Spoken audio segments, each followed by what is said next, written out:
का क्या कहना। ओम शांति।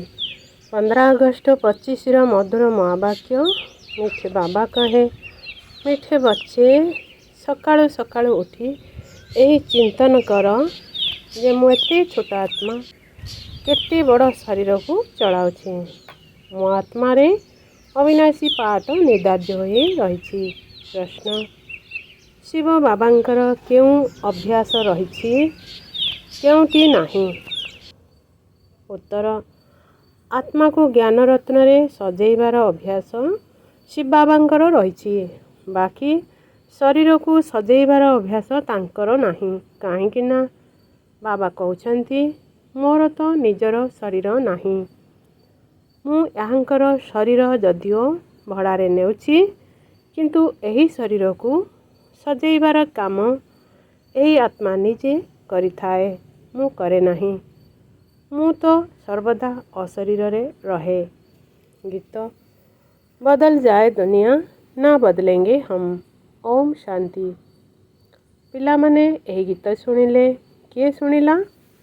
आत्मा एही शरीर रे कान द्वारा शुणिला।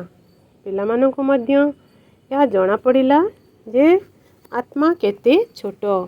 सेही आत्मा एही शरीर रे न रहिले शरीर कौनसी कार्य रे आसे नहीं। केते छोट आत्मार आधार रे एते बड़ शरीर चालुछि। दुनिया रे काहाकू जଣା नहीं जे आत्मा जिनिस कौन, जे कि एही शरीर रूपक रथ उपरे विराजमान होइताए। अकाल मरत आत्मार यहाँ हेउछंती सिंहासन। पिला मानकू एही ज्ञान मिलुछि। एते रमणीय रहस्ययुक्त ज्ञान। जेतेबेले एही भली कोनोसी रहस्ययुक्त कथा सुना जाइथाए, तबे चिंतन चलिथाए। तुम संतान मानकर मध्य एही चिंतन चलिथाए, एते छोट आत्मा एते बड़ शरीर रे वास करुछि। आत्मार 84 जन्मर पाठ निर्धार्य होई रहिछि। शरीर तो विनाश होई जाउछि, बाकी आत्मा रही जाउछि। एहा बहुत विचार योग्य कथा। सकाळु उठी एही चिंतन करिबा दरकार। पिला मानकर स्मृति रे आसीछि जे आत्मा केते छोट, ताको अविनाशी पाठ मिलिछि। मु आत्मा केते आश्चर्यजनक अटे। यह होछि नुआ ज्ञान जहाँकि दुनिया रे काहाकू भी जଣା नहीं। बाबा ही आसी जणाउछंती, जहाँकू स्मरण करिवार अछि मु केते छोट आत्मा किपरि अभिनय करुछि। शरीर 5 तत्व रे तयारी हेउछि। बाबांकू कोन जଣା पडुछि कि शिव बाबांकर आत्मा किपरि आसुछि जाउछि? एपरि भी नुहे, सबु बेले याहांक भितरे रहुछि। तेणु एही चिंतन करिबाकू हेबो। तुम संतान मानकू बाबा एपरि ज्ञान देउछंती जहाँकि केबे काहाकू मिली परिबो नाही। तुमे जानुछ जे निश्चिंत भावरे एही ज्ञान ब्रह्मा बाबांको आत्मा रे नथिला। अन्य सत्संग रे एही भली कथा उपरे काहार विचार चाली न थाए। आत्मा एवं परमात्मा को संबंध रे सामान्य भी ज्ञान नाही। कौनसी भी साधुसंत आदि यह कौन बुझुचंती जे मु आत्मा शरीर द्वारा यांकू मंत्र देउछि। आत्मा शरीर द्वारा शास्त्र पढ़ुछि। जणे भी मनुष्य आत्मा अभिमानी नुहंती। आत्मार ज्ञान तो कहा पाखेरे नाही, ताहेले पुणी बाबांकर ज्ञान किपरि थिबो? तुमे संतान माने जानुछ जे आम आत्मा मानकू बाबा कहउछंती जे मिठा मिठा संतान माने तुमे केते हुशियार बुद्धिमान। एपरि कौनसी मनुष्य नाहांती जे कि बुझुचंती से शरीर रे जेउ आत्मा अछि तांकू परमपिता परमात्मा पढ़ाउछंती। केते बुझिबार कथा, परंतु पुणी भी धंदा आदि रे व्यस्त रहिबा द्वारा भूली जाउछ। प्रथमे तो बाबा आत्मार ज्ञान देइथांती, जहाँ कौनसी भी मनुष्य पाखरे नाही। ज्ञान मध्य रहिछि ना, आत्मा एवं परमात्मा अलगा रहे बहुत काल। हिसाब रहिछि ना। तुम संतान माने जानुछ जे आत्मा ही कथा कही थाए शरीर द्वारा। आत्मा ही शरीर द्वारा भल किंबा मंद काम करुछि। ବାବା ଆସି ଆତ୍ମାମାନଙ୍କୁ କେତେ ଗୁଲଗୁଲ କରୁଛନ୍ତି। ପ୍ରଥମ କଥା ବାବା କହୁଛନ୍ତି, ସକାଳୁ ଉଠି ପ୍ରଥମେ ଏହି ଅଭ୍ୟାସ କିମ୍ବା ବିଚାର କର ଯେ ଆତ୍ମା କ'ଣ, ଯିଏକି ଏହି ଶରୀର ଦ୍ୱାରା ଶୁଣୁଛି। ଆତ୍ମାର ପିତା ହେଉଛନ୍ତି ପରମପିତା ପରମାତ୍ମା, ଯାହାଙ୍କୁ ପତିତ ପାବନ ଜ୍ଞାନର ସାଗର କୁହନ୍ତି। ତେବେ କୌଣସି ମନୁଷ୍ୟଙ୍କୁ ସୁଖର ସାଗର, ଶାନ୍ତିର ସାଗର କିପରି କହିପାରିବା? କ'ଣ ଲକ୍ଷ୍ମୀ ନାରାୟଣଙ୍କୁ ସର୍ବଦା ପବିତ୍ରତାର ସାଗର ବୋଲି କୁହାଯିବ? ନା, ଏକ ବାବା ହିଁ ହେଉଛନ୍ତି ସର୍ବଦା ପବିତ୍ରତାର ସାଗର। ମନୁଷ୍ୟ ତ କେବଳ ଭକ୍ତି ମାର୍ଗର ଶାସ୍ତ୍ରର କଥା ବସି ବର୍ଣ୍ଣନା କରିଥାନ୍ତି। ବାସ୍ତବିକ ଅନୁଭବ ନାହିଁ। ଏପରି ଭାବନ୍ତି ନାହିଁ ଯେ ମୁଁ ଆତ୍ମା ଏହି ଶରୀର ଦ୍ୱାରା ବାବାଙ୍କର ମହିମା କରୁଛି। ସେ ଆମର ବହୁତ ମିଠା ବାବା। ସେ ହିଁ ହେଉଛନ୍ତି ସୁଖଦାତା। ବାବା କହୁଛନ୍ତି, ହେ ଆତ୍ମାମାନେ, ଏବେ ମୋ ମତରେ ଚାଲ। ଅବିନାଶୀ ଆତ୍ମାକୁ ଅବିନାଶୀ ବାବାଙ୍କ ଦ୍ୱାରା ଅବିନାଶୀ ମତ ମିଳୁଛି। ବିନାଶୀ ଶରୀରଧାରୀ ମନୁଷ୍ୟମାନଙ୍କୁ ବିନାଶୀ ଶରୀରଧାରୀ ମନୁଷ୍ୟଙ୍କର ହିଁ ମତ ମିଳିଥାଏ। ସତ୍ୟ ଯୁଗରେ ତ ତୁମେ ଏଠାକାର ପ୍ରାରବ୍ଧ ପାଉଛ। ସେଠାରେ କେବେ ଓଲଟା ମତ ମିଳିନଥାଏ। ବର୍ତ୍ତମାନ ଶ୍ରୀମତ ହିଁ ଅବିନାଶୀ ହୋଇଯାଇଥାଏ, ଯାହାକି ଅଧା କଳ୍ପ ଚାଲିଥାଏ। ଏହା ନୂଆ ଜ୍ଞାନ। ଏହାକୁ ଗ୍ରହଣ କରିବା ପାଇଁ କେତେ ବୁଦ୍ଧି ଦରକାର, ଏହାକୁ କାର୍ଯ୍ୟରେ ଲଗାଇବା ଦରକାର।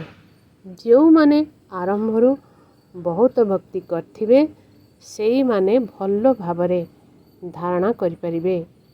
ଏହାକୁ ବୁଝିବା ଦରକାର। ଯଦି ଆମର ବୁଦ୍ଧିରେ ଜ୍ଞାନ ଠିକ୍ ରୂପରେ ଧାରଣ ହେଉନାହିଁ, ତେବେ ନିଶ୍ଚିନ୍ତ ଆରମ୍ଭରୁ ହିଁ ମୁଁ ଭକ୍ତି କରିନାହିଁ। ବାବା କହୁଛନ୍ତି, ଯଦି କିଛି ବି ବୁଝିପାରୁନାହଁ, ତାହେଲେ ବାବାଙ୍କୁ ପଚାର। କାହିଁକି ନା ବାବା ହେଉଛନ୍ତି ଅବିନାଶୀ ସର୍ଜନ। ତାଙ୍କୁ ପରମାତ୍ମା ମଧ୍ୟ କୁହାଯାଏ। ଆତ୍ମା ପବିତ୍ର ହେଲେ ତ ତା'ର ମହିମା ମଧ୍ୟ ହୋଇଥାଏ। ଆତ୍ମାର ମହିମା ଥିଲେ ତ ଶରୀରର ବି ମହିମା ହୋଇଯାଏ। ଆତ୍ମା ତମ ପ୍ରଦାନ ହେଲେ ଶରୀର ମଧ୍ୟ ମହିମା ହୁଏ ନାହିଁ। ଏହି ସମୟରେ ତୁମ ପିଲାମାନଙ୍କୁ ବହୁତ ଗୁହ୍ୟ ବୁଦ୍ଧି ମିଳୁଛି। ଆତ୍ମାକୁ ହିଁ ମିଳୁଛି। ଆତ୍ମାକୁ କେତେ ମିଠା ହେବା ଦରକାର, ସମସ୍ତଙ୍କୁ ସୁଖ ଦେବା ଦରକାର। ବାବା କେତେ ମିଠା, ଆତ୍ମାମାନଙ୍କୁ ମଧ୍ୟ ବହୁତ ମିଠା କରୁଛନ୍ତି। ଆତ୍ମା କୌଣସି ବି ଅକର୍ତ୍ତବ୍ୟ କାର୍ଯ୍ୟ ନ କରୁ, ଏହା ଅଭ୍ୟାସ କରିବା ଦରକାର। ଚେକ୍ କରିବା ଦରକାର ଯେ ମୋ ଦ୍ୱାରା କୌଣସି ଅକର୍ତ୍ତବ୍ୟ କାର୍ଯ୍ୟ ହେଉନାହିଁ ତ? ଶିବ ବାବା କେବେ ଅକର୍ତ୍ତବ୍ୟ କାର୍ଯ୍ୟ କରିବେ କି? ସେ ଆସି ହିଁ ଥାନ୍ତି ଉତ୍ତମରୁ ଉତ୍ତମ କଲ୍ୟାଣକାରୀ କାର୍ଯ୍ୟ କରିବା ପାଇଁ। ସମସ୍ତଙ୍କୁ ସଦ୍ଗତି ଦେଇଥାନ୍ତି। ତେଣୁ ବାବା ଯେଉଁ କର୍ତ୍ତବ୍ୟ କରିଥାନ୍ତି, ପିଲାମାନଙ୍କର କର୍ତ୍ତବ୍ୟ ମଧ୍ୟ ସେହିଭଳି ହେବା ଦରକାର। ଏହା ମଧ୍ୟ ବୁଝାଇଛନ୍ତି, ଯେଉଁମାନେ ଆରମ୍ଭରୁ ବହୁତ ଭକ୍ତି କରିଛନ୍ତି, ସେଇମାନଙ୍କର ବୁଦ୍ଧିରେ ଏ ଜ୍ଞାନ ଧାରଣା ହେବ। ଏବେ ବି ଦେବତାମାନଙ୍କର ଅନେକ ଭକ୍ତ ରହିଛନ୍ତି, ଯିଏକି ନିଜର ମୁଣ୍ଡ କାଟି ଦେବା ପାଇଁ ମଧ୍ୟ ପ୍ରସ୍ତୁତ ରହିଛନ୍ତି। ବଡ଼ ବଡ଼ ଭକ୍ତଙ୍କୁ ସାନ ଭକ୍ତମାନେ ଅନୁକରଣ କରିଥାନ୍ତି। ସେମାନଙ୍କର ମହିମା ଗାୟନ କରିଥାନ୍ତି। ସେମାନଙ୍କର କାର୍ଯ୍ୟକଳାପ ତ ସ୍ଥୂଳରେ ସବୁ ଦେଖାଯାଇଥାଏ। ଏଠାରେ ତୁମେ ହେଉଛ ଗୁପ୍ତ। ତୁମ ବୁଦ୍ଧିରେ ସୃଷ୍ଟିର ଆଦି ମଧ୍ୟ ଅନ୍ତର ସାରା ଜ୍ଞାନ ରହିଛି। ଏହା ବି ପିଲାମାନଙ୍କୁ ଜଣାଅଛି ଯେ ବାବା ଆମକୁ ପଢ଼ାଇବା ପାଇଁ ଆସିଛନ୍ତି। ଏବେ ପୁଣି ଆମେ ଘରକୁ ଯିବୁ, ଯେଉଁଠାରେ ସବୁ ଆତ୍ମାମାନେ ଆସିଥାନ୍ତି, ତାହା ହେଉଛି ଆମର ଘର। ସେଠାରେ ଶରୀର ନାହିଁ ତ ଶବ୍ଦ କିପରି ହେବ?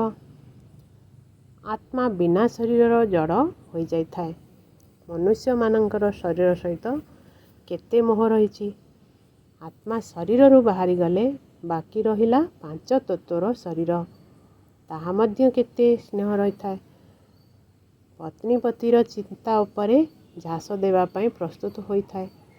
ଶରୀର ପ୍ରତି କେତେ ମୋହ ରହିଥାଏ। ଏବେ ତୁମେ ବୁଝୁଛ ଯେ ସାରା ଦୁନିଆଠାରୁ ନଷ୍ଟ ମହା ହେବାକୁ ହିଁ ପଡ଼ିବ। ଏହି ଶରୀର ତ ଦିନେ ବିନାଶ ହୋଇଯିବ। ତେଣୁ ଶରୀରରୁ ଆସକ୍ତି ତୁଟାଇ ଯିବା ଦରକାର। କିନ୍ତୁ ବହୁତ ମୋହ ରହିଥାଏ। ବ୍ରାହ୍ମଣଙ୍କୁ ଖାଇବାକୁ ଦେଇଥାନ୍ତି, ମନେ ପକାଇଥାନ୍ତି ନା, ଅମୁକର ଶ୍ରାଦ୍ଧ। ସିଏ କ'ଣ ଖାଇପାରିବେ କି? ତୁମ ସନ୍ତାନମାନଙ୍କୁ ତ ଏବେ ଏଇସବୁ କଥାରୁ ମୁକ୍ତ ହୋଇଯିବା ଦରକାର। ଡ୍ରାମାରେ ପ୍ରତ୍ୟେକ ଜିନିଷ ନିଜ ନିଜର ଅଭିନୟ କରୁଛନ୍ତି। ଆଉ ପ୍ରତ୍ୟେକ ଏଇ ସମୟରେ ତୁମକୁ ଜ୍ଞାନ ମିଳୁଛି।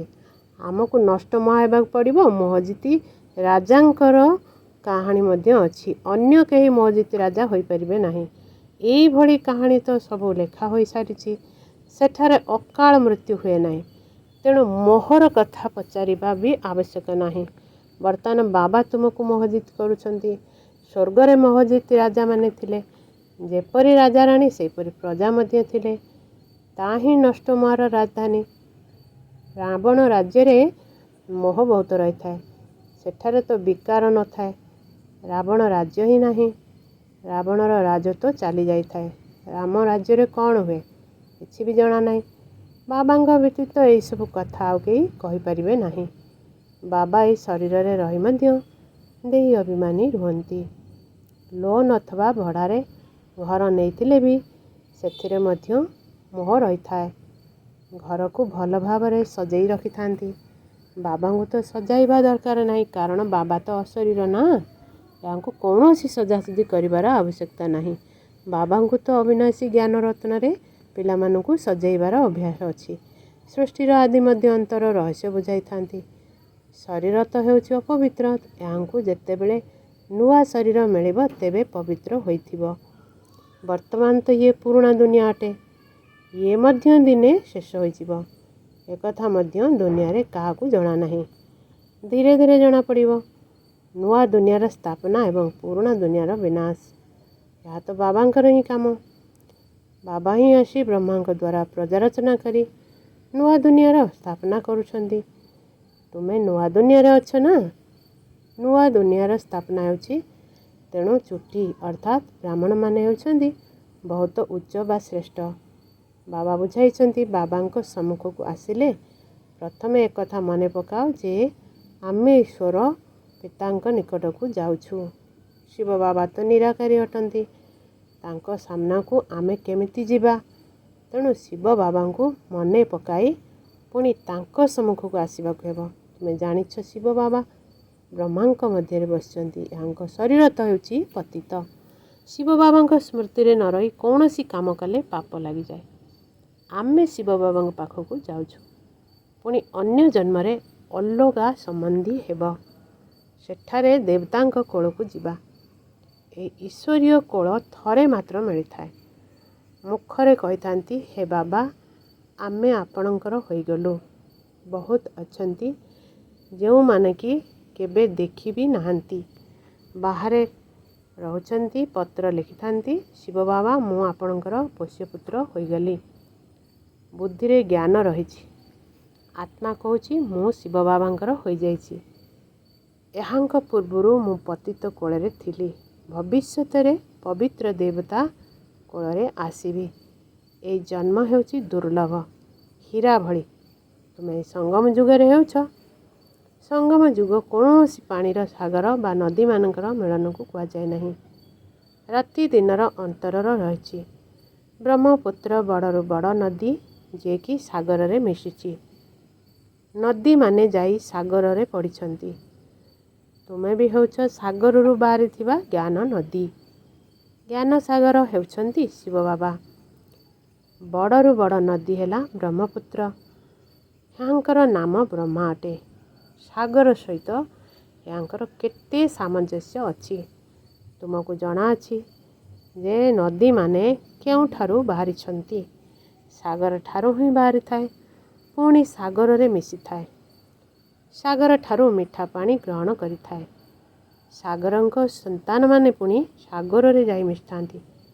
ତୁମେ ବି ଜ୍ଞାନ ସାଗରରୁ ବାହାରିଛ। ପୁଣି ସମସ୍ତେ ସେଠାକୁ ଚାଲିଯିବ। ଯେଉଁଠି ରହିଥାନ୍ତି ସେଠାରେ ତୁମେ ଆତ୍ମାମାନେ ହିଁ ରହୁଛ।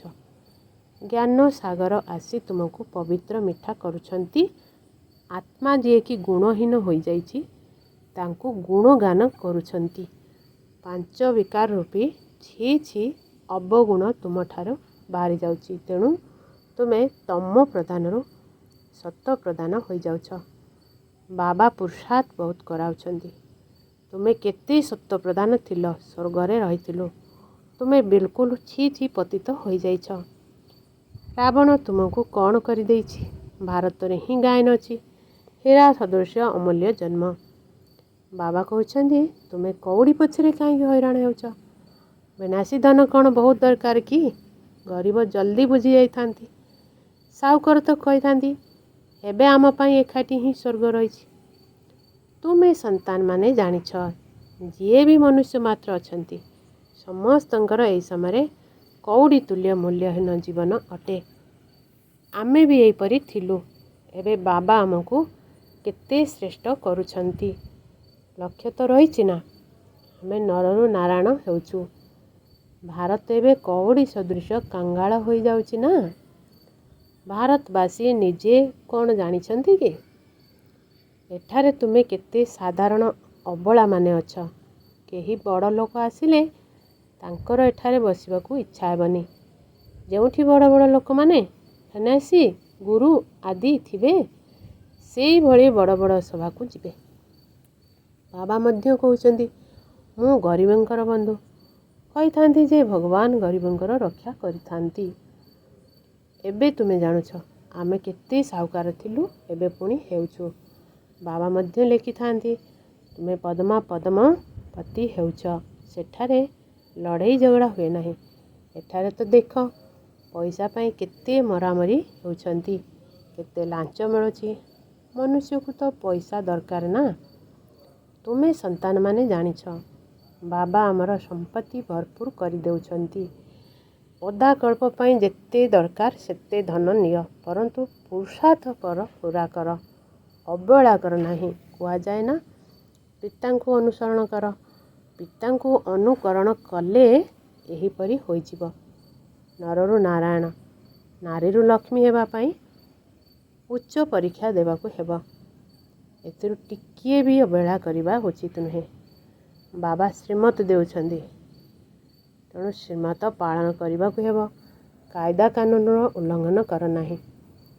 ଶ୍ରୀମତ ଆଧାରରେ ହିଁ ତୁମେ ଶ୍ରେଷ୍ଠ ହେଉଛ। ଲକ୍ଷ୍ୟ ବହୁତ ଉଚ୍ଚ। ପ୍ରତିଦିନ ନିଜର ହିସାବ ରଖ। ରୋଜଗାର କଲି ନା, ଘାଟା ହେଲା। ବାବାଙ୍କୁ କେତେ ମନେ ପକାଇଲି, କେତେ ଜଣଙ୍କୁ ରାସ୍ତା ବତାଇଲି। ଅନ୍ଧମାନଙ୍କର ଲାଠି ତୁମେ ହେଉଛ ନା।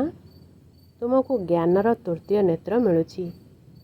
ଆଚ୍ଛା, ମିଠେ ମିଠେ ଶିକିଲ ଦେଇ ସନ୍ତାନମାନଙ୍କ ପ୍ରତି ମାତା ପିତା ବାପ ଦାଦାଙ୍କର ମଧୁର ସ୍ନେହ ସମ୍ପନ୍ନ ଶୁଭେଚ୍ଛା ଏବଂ ସୁପ୍ରଭାତ। ଆତ୍ମିକ ପିତାଙ୍କର ଆତ୍ମିକ ସନ୍ତାନମାନଙ୍କୁ ନମସ୍ତେ। ଆତ୍ମିକ ସନ୍ତାନମାନଙ୍କର ଆତ୍ମିକ ମାତା ପିତାଙ୍କୁ ନମସ୍ତେ ନମସ୍ତେ ନମସ୍ତେ। 1. ଧାରଣା ପାଇଁ ମୁଖ୍ୟ ସାର। ବାବା ଯେପରି ମିଠା, ସେହିପରି ମିଠା ହୋଇ ସମସ୍ତଙ୍କୁ ସୁଖ ଦେବାକୁ ହେବ। କୌଣସି ଅକର୍ତ୍ତବ୍ୟ କାର୍ଯ୍ୟ କରିବା ଅନୁଚିତ। ଉତ୍ତମରୁ ଉତ୍ତମ କଲ୍ୟାଣକାରୀ କାର୍ଯ୍ୟ ହିଁ କରିବାକୁ ହେବ। 2 ନମ୍ବର, ମୂଲ୍ୟହୀନ ବିନାଶୀ ଧନ ପଛରେ ଦୌଡ଼ିବାର ନାହିଁ। ପୁରୁଷାର୍ଥ କରି ନିଜର ଜୀବନକୁ ହୀରା ସଦୃଶ କରିବା ଆବଶ୍ୟକ। କୌଣସି ଭୁଲ କର୍ମ କରିବା ନାହିଁ। ବରଦାନ, ନିଶ୍ଚୟ ରୂପୀ ପାଦକୁ ଅଚଳ ରଖୁଥିବା ସଦା ନିଶ୍ଚୟ ବୁଦ୍ଧି ନିଶ୍ଚିନ୍ତ ଭବ। ସବୁଠାରୁ ବଡ଼ ରୋଗ ହେଲା ଚିନ୍ତା, ଯାହାର ଔଷଧ ଡାକ୍ତରଙ୍କ ପାଖରେ ମଧ୍ୟ ନାହିଁ। ଚିନ୍ତା କରୁଥିବା ଆତ୍ମାମାନେ ଯେତେ ଯେତେ ପ୍ରାପ୍ତିଗୁଡ଼ିକର ପଛରେ ଧାଇଁଥାନ୍ତି, ସେହି ଅନୁସାରେ ପ୍ରାପ୍ତିଗୁଡ଼ିକ ମଧ୍ୟ ଆଗକୁ ଆଗକୁ ଚାଲି ଯାଇଥାନ୍ତି। ସେଥିପାଇଁ ନିଶ୍ଚୟ ରୂପୀ ପାଦ ସର୍ବଦା ଅଟଳ ରହୁ। ସର୍ବଦା ଏକ ବଳ ଏକ ଭରସା। ଏହି ପାଦଟି ଯଦି ଅଚଳ ରହିଥିବ, ତେବେ ବିଜୟ ସୁନିଶ୍ଚିତ ଅଟେ। ଏବଂ ବିଜୟ ଯାହାର ସୁନିଶ୍ଚିତ ଅଟେ, ସେ ସର୍ବଦା ନିଶ୍ଚିନ୍ତ ରହିଥାଏ। ମାୟା ତୁମର ନିଶ୍ଚୟ ରୂପୀ ପାଦକୁ ହଲଚଲ କରିବା ପାଇଁ ହିଁ ଭିନ୍ନ ଭିନ୍ନ ରୂପ ନେଇ ଆସିଥାଏ। ତେଣୁ ମାୟା ପଛକେ ହଲିଯାଉ, କିନ୍ତୁ ତୁମର ନିଶ୍ଚୟ ରୂପୀ ପାଦ ହଲଚଲ ନ ହେଉ, ତାହେଲେ ନିଶ୍ଚିନ୍ତ ରହିବାର ବରଦାନ ମିଳିଯିବ। ସ୍ଲୋଗାନ, ପ୍ରତ୍ୟେକଙ୍କର ବିଶେଷତାକୁ ଦେଖ, ତେବେ ତୁମେ ମଧ୍ୟ ବିଶେଷ ଆତ୍ମା ହୋଇଯିବ। ଓମ୍ ଶାନ୍ତି।